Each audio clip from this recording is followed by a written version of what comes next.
नमस्कार दोस्तों, स्वागत है आपके अपने YouTube channel Vinod Hindi point में। दोस्तों, आज के इस वीडियो में पढ़ने वाले हैं संपूर्ण हिंदी साहित्य से संबंधित महत्वपूर्ण प्रैक्टिस पेपर, जो बिहार स्टेट से संबंधित है। बिहार स्टेट के साथ साथ Uttar Pradesh TGT, PGT, assistant professor Hindi साहित्य की सभी परीक्षाओं के लिए बहुत ही महत्वपूर्ण है। स्टेट की परीक्षा जो होनी है फरवरी मार्च माह में संभावित है। स्टेट की परीक्षा में कुल 150 प्रश्न पूछे जाएंगे, जिसमें से 100 प्रश्न विषय से संबंधित होंगे, जिस विषय से आप स्टेट परीक्षा दे रहे हैं। उसके बाद 50 प्रश्न शिक्षण अभिरुचि से होंगे। 150 प्रश्नों में से आपको 75 प्रश्न सही करने होंगे। अगर आप हिंदी विषय से स्टेट की परीक्षा दे रहे हैं तो आपके लिए यह वीडियो बहुत ही महत्वपूर्ण है। उससे पहले अगर आप चैनल पर नए हैं तो चैनल को सब्सक्राइब कर लीजिए, वीडियो को शेयर कर दीजिए। चलिए शुरू करते हैं आज का ये वीडियो। पहला प्रश्न है, निम्नलिखित में से कौन सी व्यंग रचना हरिशंकर प्रसाई की नहीं है? कौन सी व्यंग रचना हरिशंकर प्रसाई की नहीं है?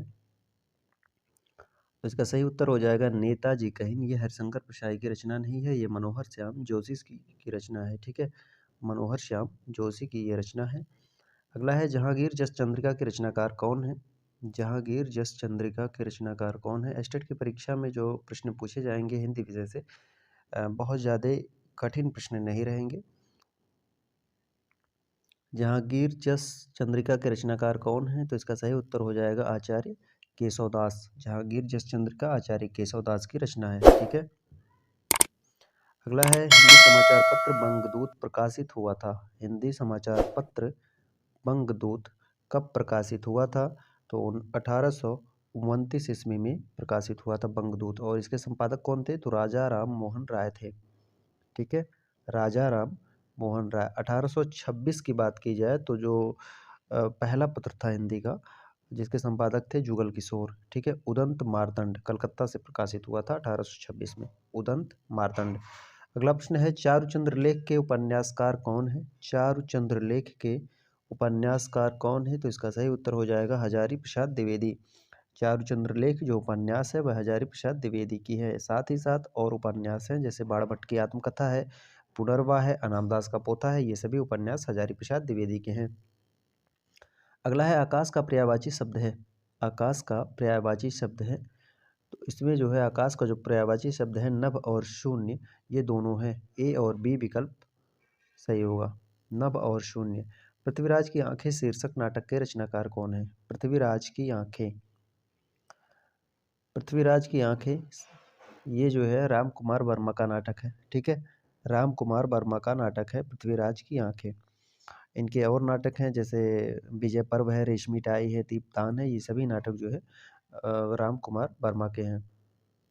अगला प्रश्न है, कुआनो नदी कविता संग्रह किसकी है? कुआनो नदी कविता संग्रह के कवि कौन है?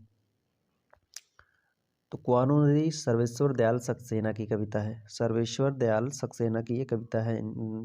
साथ ही साथ काठ की घंटियाँ, जंगल का दर्द, सोनी नाव, ये सभी रचनाएं जो है सर्वेश्वर दयाल सक्सेना की हैं।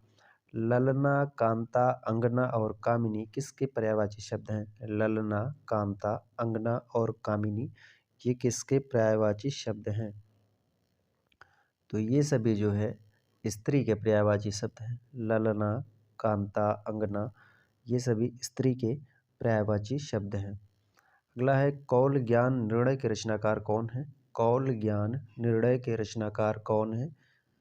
तो इसका सही उत्तर हो जाएगा मत्स्येंद्र नाथ। कौल ज्ञान निर्णय के रचनाकार हैं मत्स्येंद्र नाथ। ठीक है, और कभी कभी परीक्षा में पूछा जाता है कौल ज्ञान निर्णय जो रचना है इसके संपादक कौन है? रचनाकार है मत्स्येंद्र नाथ, लेकिन संपादक हैं प्रबोध चंद बागची। कौल ज्ञान निर्णय के संपादक हैं प्रबोध चंद बागची। अगला प्रश्न है, कुटिल शब्द का विलोमार्थी शब्द क्या होगा? कुटिल शब्द का विलोमार्थी शब्द क्या होगा? तो इसका सही उत्तर हो जाएगा कुटिल का होगा सरल। ठीक है, कुटिल का होगा सरल। कुटिल का जो अर्थ होता है दुष्ट, छली, टेढ़ा, और इसका जो विपरीत शब्द होगा वह सरल होगा। जगत सच्चाई सार कविता के रचनाकार कौन है? जगत सच्चाई सार ये किसकी कविता है? तो इसका सही उत्तर हो जाएगा श्रीधर पाठक। जगत सच्चाई सार के रचनाकार हैं श्रीधर पाठक।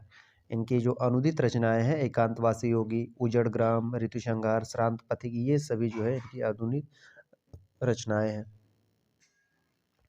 देहाती दुनिया के रचनाकार कौन है? देहाती दुनिया के रचनाकार कौन है? तो इसका सही उत्तर हो जाएगा शिव पूजन सहाय। देहाती दुनिया के रचनाकार है शिव पूजन सहाय। शिव पूजन सहाय को जो है भाषा के जादूगर के रूप में जाना जाता है। ठीक है। निम्नलिखित में से किस ग्रंथ के लेखक रामविलास शर्मा हैं? नहीं है। किस ग्रंथ के लेखक रामविलास शर्मा नहीं है? तो इसका सही उत्तर हो जाएगा कविता के नए प्रतिमान। यह रामविलास शर्मा की रचना नहीं है। ठीक है। कविता के नए प्रतिमान यह नामवर सिंह की रचना है। बाकी भाषा और समाज, नई कविता और अस्तित्ववाद, भारत में अंग्रेजी राज्य और मार्क्सवाद, ये तीनों रचनाएं जो है रामविलास शर्मा की है। कविता के नए प्रतिमान यह नामवर सिंह की रचना है। अगला है बकरी नाटक के रचयिता कौन है? बकरी नाटक के रचयिता कौन है? तो सही उत्तर हो जाएगा सर्वेश्वर दयाल सक्सेना। यह जो है नाटक इन्हीं का है। बकरी नाटक जो है सर्वेश्वर दयाल सक्सेना का है। ठीक है। संस्कृत के 4 अध्याय किसकी रचना है? संस्कृत के 4 अध्याय किसकी रचना है? तो इसका सही उत्तर हो जाएगा रामधारी सिंह दिनकर। संस्कृत के 4 अध्याय जो है यह दिनकर की रचना है। ठीक है। दिनकर की जो और रचनाएं हैं जैसे कुरुक्षेत्र है, रश्मि रथी है, रेणुका, हुकार, हारे के हरिनाम, ये सभी रचनाएं जो है दिनकर की हैं। ग्राह शब्द का विलोमार्थी शब्द होगा। ग्राह शब्द का विलोमार्थी शब्द होगा तय। ग्राह का विलोमार्थी क्या होगा?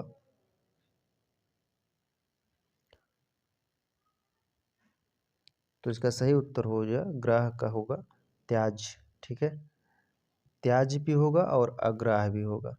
ग्राह का अग्राह और त्याज्य दोनों होगा। ए और बी दोनों, माफ कीजिए बी और सी दोनों होगा। अगला है टेढ़े मेढ़े रास्ते के लेखक कौन है? टेढ़े मेढ़े रास्ते के लेखक कौन है? तो इसका सही उत्तर हो जाएगा भगवती चरण वर्मा। टेढ़े मेढ़े रास्ते के लेखक हैं भगवती चरण वर्मा। टेढ़े मेढ़े रास्ते के बदले में रांगे राघव ने लिखा था सीधा साधा रास्ता। ठीक है। सीधा साधा रास्ता। इंदुमती कहानी के लेखक कौन है? इंदुमती कहानी के लेखक कौन है? तो इसका सही उत्तर हो जाएगा किशोरी लाल गोस्वामी। इंदुमती कहानी के लेखक हैं किशोरी लाल गोस्वामी। यह जो है हिंदी की प्रथम कहानी मानी जाती है और ये सरस्वती पत्रिका में प्रकाशित हुई थी 1900 ईस्वी में। अगला है मगध कविता संग्रह के रचयिता कौन है? मगध कविता संग्रह के रचयिता कौन है? तो इसका सही उत्तर हो जाएगा श्रीकांत वर्मा। मगध कविता संग्रह के रचनाकार हैं श्रीकांत वर्मा। अगला है शब्द देनदार और लेनदार में प्रत्यय का चयन कीजिए। देनदार और लेनदार में कौन सा प्रत्यय लगा है इसका चयन करना है। तो लेनदार और देनदार में दार प्रत्यय लगा है। ठीक है।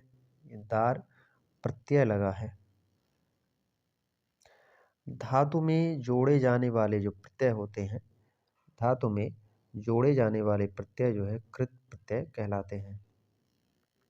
ध्रुव चरित्र के रचयिता कौन है? ध्रुव चरित्र के रचयिता कौन है? तो ध्रुव चरित्र जो है नरोत्तम दास की रचना है। अगला है हिंदी साहित्य के इतिहास ग्रंथ हिंदी साहित्य विमर्श के लेखक कौन है? हिंदी साहित्य विमर्श के लेखक कौन है? तो इसका सही उत्तर हो जाएगा पद्मलाल पुन्नालाल बख्शी। हिंदी साहित्य विमर्श के लेखक हैं पद्मलाल पुन्नालाल बख्शी। इनकी और रचनाएं हैं जैसे पद्म पराग है। ठीक है। पंचपात्र है। पंचपात्र कई बार परीक्षा में पूछा गया है। पंचपात्र किसकी रचना है? तो पद्मलाल पुन्नालाल बख्शी की रचना है। भक्ति काल की समय सीमा क्या है? भक्ति काल की समय सीमा क्या है? तो भक्ति काल की जो समय सीमा है इनमें से कोई नहीं है। ठीक है। भक्ति काल की समय सीमा इनमें से कोई नहीं है। ज्ञानमार्गी शाखा के कवियों को किस नाम से पुकारा जाता है? ज्ञानमार्गी शाखा के कवियों को किस नाम से पुकारा जाता है? तो संत कवि के नाम से पुकारा जाता है। ज्ञानमार्गी शाखा के कवियों को जो है संत कवि के नाम से पुकारा जाता है। चलिए अगला प्रश्न है हिंदी साहित्य के आधुनिक काल को किस नाम से अभिहित किया गया? हिंदी साहित्य के आधुनिक काल को किस नाम से अभिहित किया गया? तो गद्य काल के नाम से जाना जाता है हिंदी साहित्य के आधुनिक काल को। अगला है निम्नलिखित में से कौन सा नाटक प्रसाद का नहीं है? तो प्रसाद का कौन सा नाटक नहीं है? तो इसमें हो जाएगा सिंदूर की होली। यह जो है प्रसाद का नाटक नहीं है। कठिन काव्य का प्रेत किस कवि को कहा जाता है? कठिन काव्य का प्रेत किस कवि को कहा जाता है? तो आचार्य केशवदास को जो है कठिन काव्य का प्रेत कहा जाता है। ठीक है, केशवदास अलंकारी कवि के रूप में जाने जाते हैं। और कठिन गद्य का प्रेत अगर पूछा जाए तो अज्ञेय को कहा जाता है। यहाँ प्रश्न में पूछा गया है कठिन काव्य का प्रेत, तो इसका सही उत्तर हो जाएगा आचार्य केशवदास। सैयद इब्राहिम का कवि नाम है, सैयद इब्राहिम का जो कवि नाम है वह क्या है? तो इसका सही उत्तर हो जाएगा रसखान। रसखान का जो दूसरा नाम था सैयद इब्राहिम था। इनकी जो प्रमुख रचनाएं हैं प्रेम वाटिका है, दान लीला है, अष्टयाम है, ये सभी इनकी रचनाएं हैं। प्रेम वाटिका जो है रसखान की अंतिम रचना मानी जाती है। अगला प्रश्न है जयशंकर प्रसाद के करुणालय का नाट्य रूप क्या है? जयशंकर प्रसाद के करुणालय का नाट्य रूप क्या है? तो करुणालय एक गीत नाट्य है। ठीक है, जयशंकर प्रसाद का करुणालय एक गीत नाट्य है। अगला है जूही की कली कविता को किस संपादक ने अपने पत्र में बिना प्रकाशित किए वापस कर दिया था? तो इसका सही उत्तर हो जाएगा महावीर प्रसाद द्विवेदी ने निराला की जूही की कली को जो है बिना प्रकाशित किए ही वापस कर दिया था। जूही की कली कब लिखी गई थी? तो ये 1916 ईस्वी में लिखी गई थी। ठीक है, इस रचना पर अश्लीलता का आरोप लगा करके महावीर प्रसाद द्विवेदी ने प्रकाशित होने से मना कर दिया था। अगला है जायसी किस धारा के कवि हैं? जायसी किस धारा के कवि हैं? तो इसका सही उत्तर हो जाएगा प्रेमाख्यानक काव्यधारा के कवि हैं। जायसी जो है प्रेमाख्यानक काव्यधारा के कवि हैं और इनकी जो प्रसिद्ध रचनाएं हैं पद्मावती। ठीक है, पद्मावत। उसने कहा था कि मुख्य पात्र का क्या नाम है? उसने कहा था कहानी के मुख्य पात्र का क्या नाम है? तो इसका सही उत्तर हो जाएगा लहना सिंह। उसने कहा था किसका है? तो ये चंद्रधर शर्मा की गुलेरी की बहुचर्चित कहानी है। उसने कहा था, इन्होंने 3 कहानियां लिखी हैं, सुखमय जीवन, बुद्धू का कांटा और उसने कहा था। ठीक है, अगला है कवि त्रिलोचन का पूरा नाम क्या है? कवि त्रिलोचन का पूरा नाम क्या है? तो इसका सही उत्तर हो जाएगा वासुदेव सिंह। कवि त्रिलोचन का जो पूरा नाम है वासुदेव सिंह।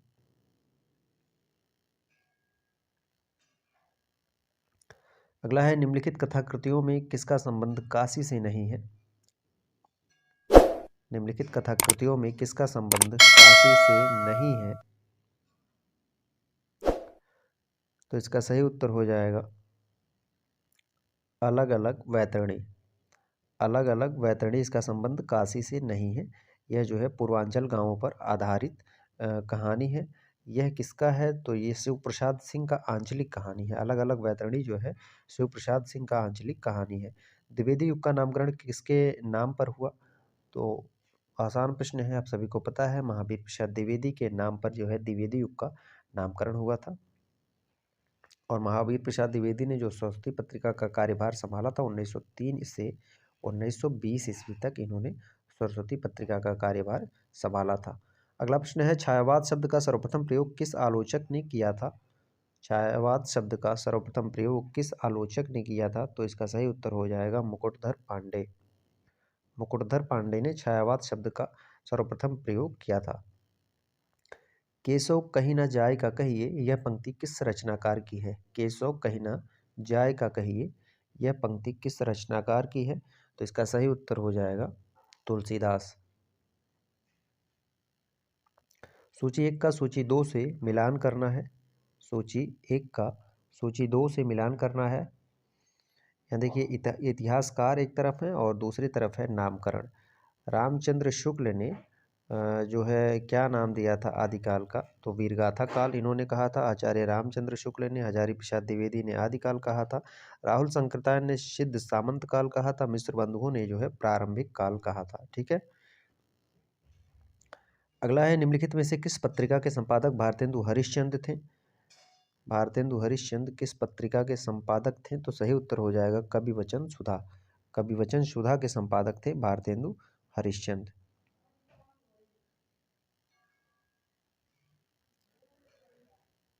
अगला है यशपाल की आत्मकथा कौन सी है? यशपाल की आत्मकथा कौन सी है? तो इसका सही उत्तर हो जाएगा सिंहावलोकन जो है यह यशपाल की आत्मकथा है। ठीक है, सिंहावलोकन यशपाल की आत्मकथा है और सिंहावलोकन जो है 3 खंडों में प्रकाशित हुई है। सिंहावलोकन 3 खंडों में प्रकाशित हुई है। पहला खंड जो प्रकाशित हुआ था 1951 में, दूसरा 1952 में, तीसरा 1955 में। अपभ्रंश का वाल्मीकि किसे कहा जाता है? अपभ्रंश का वाल्मीकि किसे कहा जाता है? तो इसका सही उत्तर हो जाएगा स्वयंभू को अपभ्रंश का वाल्मीकि कहा जाता है। ठीक है, स्वयंभू को अपभ्रंश का वाल्मीकि कहा जाता है और इनकी जो रचनाएं हैं स्वयंभू द्वारा रचित पौमचर्यो, जिसमें राम का वर्णन किया गया है, पौमचर्यो।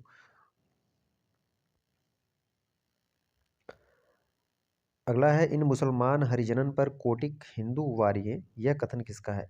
इन मुसलमान हरिजनन पर कोटिक हिंदू वारिये, यह कथन किसका है? तो इसका सही उत्तर हो जाएगा भारतेंदु हरिश्चंद्र का यह कथन है। ठीक है, भारतेंदु हरिश्चंद्र का यह कथन है। इन्होंने जो ये पंक्ति कही है यह रसखान के संदर्भ में कही है। रसखान के संदर्भ में इन्होंने यह पंक्ति कही है। ठीक है, और रसखान किसके लिए प्रसिद्ध थे? रसखान जो है प्रेम का तन्मयता, भाव विह्वलता, इन सभी के लिए जो है रसखान प्रसिद्ध थे। अगला प्रश्न है संवेदात्मक ज्ञान और ज्ञानात्मक संवेदन सूत्र के प्रयोक्ता कौन है? संवेदनात्मक ज्ञान और ज्ञानात्मक संवेदन सूत्र के प्रयोक्ता है गजानन माधव मुक्तिबोध। ठीक है, गजानन माधव मुक्तिबोध। निम्नलिखित में से कौन सी वीरगाथा काल की रचना नहीं है? वीरगाथा काल की रचना कौन सी नहीं है? तो इसका सही उत्तर हो जाएगा भक्तमाल, ये वीरगाथा काल की रचना नहीं है। ठीक है, भक्तमाल नाभादास की रचना है और यह भक्ति काल की रचना है। अगला है किस विद्वान ने हिंदी साहित्य के प्रारंभिक काल को वीरगाथा काल नाम दिया? तो वीरगाथा काल कहने वाले हैं आचार्य रामचंद्र शुक्ल। ठीक है, आदिकाल को वीरगाथा काल किसने कहा? तो आचार्य रामचंद्र शुक्ल। अगला है मलिक मोहम्मद जायसी को जायसी कहा जाता है क्योंकि वे जायस नामक स्थान के निवासी थे। मलिक मोहम्मद जायसी को जायसी इसलिए कहा जाता है क्योंकि वह जायस नामक स्थान के निवासी थे। ठीक है,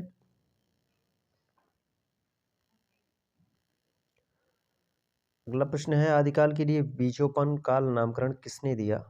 आदिकाल को बीजोपन काल किसने कहा? तो महावीर प्रसाद द्विवेदी ने आदिकाल को बीजोपन काल कहा है। राहुल शंकरतायन ने क्या कहा है? तो राहुल शंकरतायन ने सिद्ध सामंत काल कहा है। वहीं हजारी प्रसाद द्विवेदी ने आदिकाल को आदिकाल नाम दिया है। अगला है भक्ति काल का नाम पूर्व मध्य काल किस आचार्य ने दिया? भक्ति काल का नाम पूर्व मध्य काल किस आचार्य ने दिया?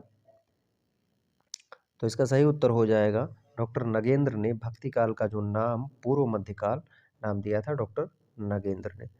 चंद बरदाई किसके दरबारी कवि थे? चंद बरदाई जो है किसके दरबारी कवि थे? तो महाराज पृथ्वीराज चौहान के दरबारी कवि थे चंद बरदाई। ठीक है,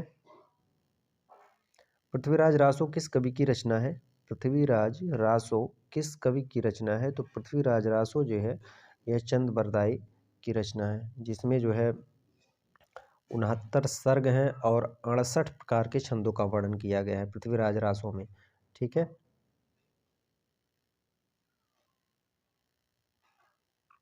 अगला है निम्नलिखित में से तार सप्तक में कौन कवि शामिल नहीं था? निम्नलिखित में से तार सप्तक में कौन कवि शामिल नहीं था? तो इसका सही उत्तर हो जाएगा रामधारी सिंह दिनकर जो है यह तार सप्तक के कवियों में शामिल नहीं थे। ठीक है, तार सप्तक का जो प्रकाशन हुआ था अज्ञे ने किया था और कब हुआ था? 1943 ईस्वी में। अगला है निम्नलिखित में कौन अष्टछाप का कवि नहीं है? कौन जो है अष्टछाप का कवि नहीं है? तो सही उत्तर हो जाएगा स्वामी हरिदास जो है यह अष्टछाप के कवि नहीं है। अष्टछाप की स्थापना जो है 1565 ईस्वी में हुई थी। ठीक है, विट्ठल नाथ ने की थी 1565 ईस्वी में। गोस्वामी विट्ठल नाथ ने अष्टछाप की स्थापना की थी, जिसमें 8 कवियों को रखा गया था। 4 कवि विट्ठल नाथ के थे और 4 कवि जो है वल्लभाचार्य के थे। अगला है कविता करके तुलसी न लसै, कविता लसी न तुलसी की कला, यह प्रशंसा परक उक्ति किसने लिखी है? यह प्रशंसा परक उक्ति किसने लिखी है? तो इसका सही उत्तर हो जाएगा अयोध्या सिंह उपाध्याय। यह प्रशंसा परक जो उक्ति लिखी है अयोध्या सिंह उपाध्याय ने लिखी है। अगला प्रश्न है पद्मावत है। पद्मावत क्या है? मलिक मोहम्मद जायसी की रचना है पद्मावत। और पद्मावत क्या है? तो ये ठेठ अवधी भाषा में लिखा गया है। पद्मावत एक मुक्तक काव्य है। ठीक है, पद्मावत एक मुक्तक काव्य है। चलिए अगला प्रश्न है भक्तिकाल के किस कवि ने संस्कृत को छोड़कर भी संस्कृत की शास्त्रीय परंपरा का निर्वहन किया? संस्कृत को छोड़कर भी संस्कृत के शास्त्रीय परंपरा का निर्वहन किया। सही उत्तर हो जाएगा गोस्वामी तुलसीदास। तुलसीदास जी ने संस्कृत को छोड़ करके भी संस्कृत के शास्त्रीय परंपरा का निर्वहन किया। इन्होंने अवधी और ब्रज भाषा में रचनाएं की हैं। अगला है काव्य रचना की दृष्टि से महाकवि माघ किन 3 गुणों से विभूषित स्वीकार किए जाते हैं? महाकवि माघ किन 3 गुणों से विभूषित स्वीकार किए जाते हैं? तो सही उत्तर हो जाएगा उपमा, अर्थ गौरव और पद लालित्य। उपमा, अर्थ गौरव और पद लालित्य, ये जो 3 गुण हैं महाकवि माघ इनको इन 3 गुणों से जो है विभूषित किया गया है। उपमा, अर्थ गौरव, पद लालित्य। यह उत्तर प्रदेश टीजीटी की परीक्षा में यह प्रश्न पूछा गया है। घनानंद रीत काव्य के किस काव्य धारा के कवि हैं? घनानंद जो है रीत काव्य के किस धारा के कवि हैं? तो इसका सही उत्तर हो जाएगा रीत मुक्त। रीत काल के कवियों को 3 वर्गों में रखा गया है, रीत मुक्त, रीत सिद्ध और रीतबद्ध। ठीक है, प्रश्न में पूछा गया है घनानंद किस काव्यधारा के कवि हैं? तो ये जो है काल के रीत मुक्त काव्यधारा के कवि हैं। पराधीन जो जन नहीं स्वर्ग नरकता हेतु, पराधीन जो जन नहीं स्वर्ग नरकता हेतु, उपयुक्त पंक्तियों में कौन सा अलंकार है? उपयुक्त पंक्तियों में कौन सा अलंकार है?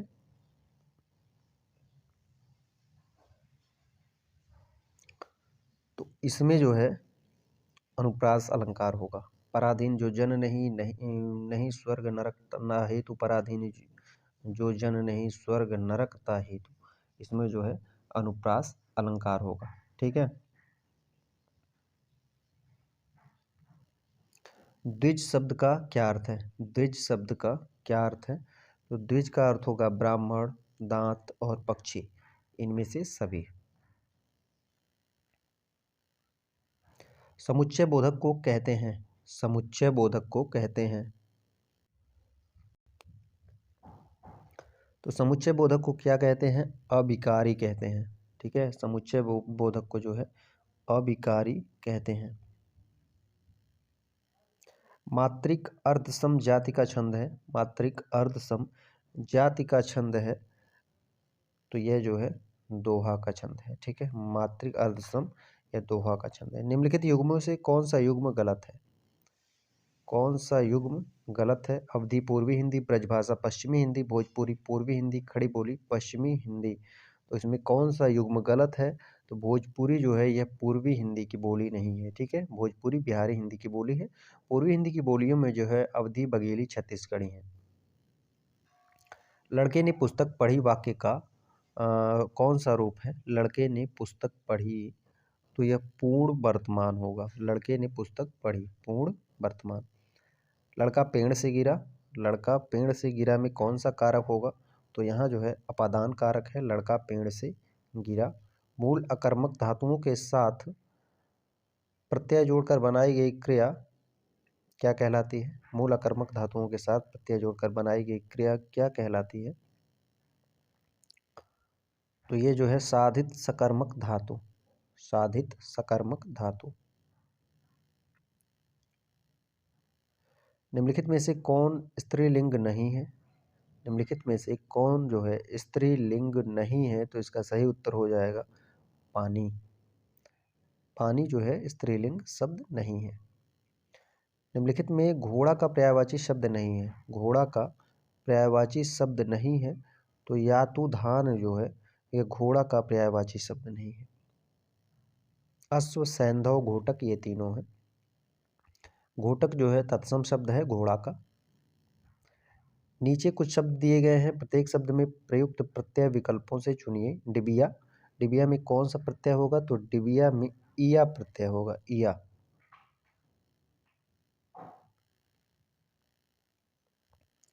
अगला प्रश्न है, सोहत कर नवनीत लिए घुटुकन चलत रेणु तन मंडित मुख दधि लेप किए उपयुक्त पंक्तियों में कौन सा रस है। सोहत कर नवनीत लिए घुटुकन चलत रेणु तन मंडित मुख दधि लेप किए, इसमें कौन सा रस होगा। तो वात्सल्य रस है। वात्सल्य रस के सम्राट कौन माने जाते हैं, तो वात्सल्य रस के सम्राट है सूरदास। अगला है, मनमाना में कौन सा समास है। मनमाना में कौन सा समास होगा, तो इसका सही उत्तर हो जाएगा मनमाना में जो है अव्ययी भाव समास होगा। मनमाना में अव्ययी भाव समास होगा। मनोविज्ञान में कौन सी संधि है। मनोविज्ञान में कौन सी संधि है, तो मनोविज्ञान में जो है विसर्ग संधि है। ठीक है, मनोविज्ञान में विसर्ग संधि है और इसका जो संधि विच्छेद होगा मनोविज्ञान का, मन धन विज्ञान। ठीक है, मन धन विज्ञान। राज्यपाल में कौन सी संज्ञा है। राज्यपाल में कौन सी संज्ञा है, तो राज्यपाल में जो है जातिवाचक संज्ञा है। ठीक है, राज्यपाल में जातिवाचक संज्ञा है। जातिवाचक संज्ञा किसे कहते हैं, जिन संज्ञाओं में एक ही प्रकार की वस्तुओं अथवा व्यक्तियों का बोध हो उसे जातिवाचक संज्ञा कहा जाता है। यह मेरी पतंग है रेखांकित का भेद बताइए। यह मेरी पतंग है, तो यहाँ जो है जो मेरी शब्द है इसका भेद क्या है, तो मेरी यहाँ बता रहा है कि ये जो है क्या होगा, निजवाचक है। ठीक है, निजवाचक है। कल शब्द का अर्थ है, कल शब्द का अर्थ है बीता हुआ दिन, इसका भिन्नार्थक शब्द चुनिए।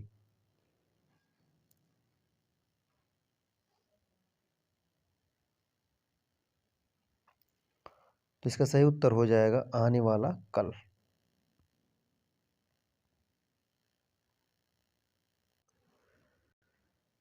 अगला प्रश्न है, इनमें से शुद्ध वर्तनी वाला शब्द कौन सा है। शुद्ध वर्तनी वाला शब्द कौन सा है, आशीर्वाद इस तरह से लिखा जाएगा। बाल्टी कैसा शब्द है। बाल्टी कैसा शब्द है, तो बाल्टी जो है यह जो है पुर्तगाली शब्द है और पुर्तगाली विदेशज शब्दों में आती है। ठीक है, नीचे कुछ शब्द दिए गए हैं, उनमें प्रयुक्त उपसर्ग चुनकर लिखिए। दुर्वस्था में कौन सा उपसर्ग होगा, तो इसमें जो है दुरुपसर्ग होगा। वधु का बहुवचन रूप क्या है। वधु का बहुवचन रूप क्या है, तो वधु का वधुएं है। आपके कितने प्रश्न सही हो रहे हैं कमेंट करके ज़रूर बताएं। ऐसे ही प्रश्नों को पाने के लिए चैनल से आप जुड़ जाइए। चैनल पर नए हैं तो चैनल को सब्सक्राइब कर लीजिए। वाच्य के कितने प्रकार हैं। वाच्य के कितने प्रकार हैं, तो वाच्य के जो है 3 प्रकार हैं। ठीक है, वाच्य के 3 प्रकार हैं, कृतवाच्य है, कर्मवाच्य है और भाववाच्य है।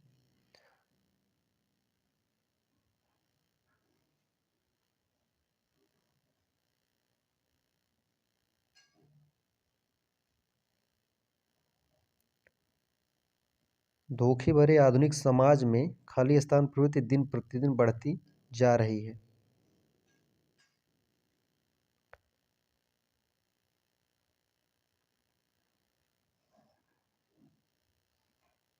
तो इसमें प्रवंचन होगा इसका सही उत्तर।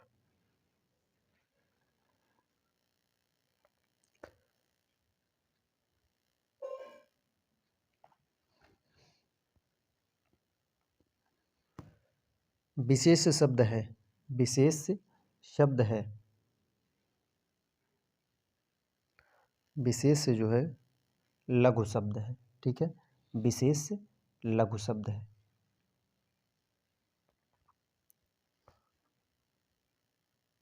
और लघु का जो विशेषण होगा यह लाघव होगा। कपटी मित्र किस मुहावरे का सही अर्थ है। कपटी मित्र किस मुहावरे का सही अर्थ है, तो आस्तीन का सांप। आस्तीन का सांप जो है इसका अर्थ हो जाएगा कपटी मित्र। मुझे बाहर जाना है रेखांकित चिन्ह को पहचानिए। मुझे बाहर जाना है, तो जो रेखांकित चिन्ह है यह क्या है, तो यहाँ जो है पूर्ण विराम है। मुझे बाहर जाना है। ठीक है, निम्नलिखित में अघोष अल्प प्राण ध्वनि कौन सी है। अघोष अल्प प्राण ध्वनि कौन सी है, तो इसमें जो है क और त, ये अघोष अल्प प्राण ध्वनि है। ठीक है, अघोष अल्प प्राण ध्वनि है। जो वर्ग का प्रथम, तीसरा और पांचवा अक्षर होता है वह अल्पप्राण कहलाता है। ठीक है, वर्ग का जो पहला, तीसरा और पांचवा अक्षर जो होता है वह अल्पप्राण कहलाता है। संक्षेपण मूल पाठ में कितने शब्दों में लिखना चाहिए? संक्षेपण जो है मूल पाठ में कितने शब्दों में लिखना चाहिए? तो 1/3 शब्दों में जो है संक्षेपण लिखना चाहिए।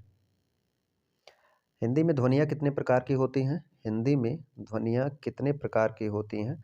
तो 2 प्रकार की होती हैं। ठीक है, एक स्वर और दूसरा व्यंजन। मात्रा के आधार पर स्वर कितने प्रकार के होते हैं? मात्रा के आधार पर स्वर कितने प्रकार के होते हैं? तो 2 प्रकार के होते हैं। मात्रा के आधार पर स्वर जो है 2 प्रकार के होते हैं।